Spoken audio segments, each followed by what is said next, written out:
సగ్గుబియ్యంతో దోసలు ఒక్కసారి ఇలా వేసి చూడండి. ఇంట్లో వాళ్ళందరూ చాలా చాలా ఇష్టంగా తింటారు. టేస్ట్ అయితే చాలా బాగుంటాయి.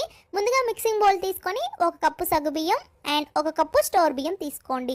మీరు ఏ కప్పుతో అయితే మెజర్ చేసుకుంటారో అదే కప్పుతోటి 1/2 కప్పు మినపగుండ్లు, 1 స్పూన్ పచ్చిశనగపప్పు, 1/2 స్పూన్ మెంతుల్ని వేసుకొని నీట్గా 2-3 సార్లు బియ్యం పప్పుల్ని వాష్ చేసుకోండి. ఆ తర్వాత పప్పులన్నీ మునిగేటట్లుగా మంచినీళ్ళని పోసుకొని 5-6 గంటల పాటు చక్కగా నాననివ్వండి. ఇలా నానిన తర్వాత మిక్సీ జార్లోకి వేసుకొని నానబెట్టిన నీళ్ళను కూడా కొద్దిగా వేసుకొని మెత్తగా గ్రైండ్ చేసుకోండి.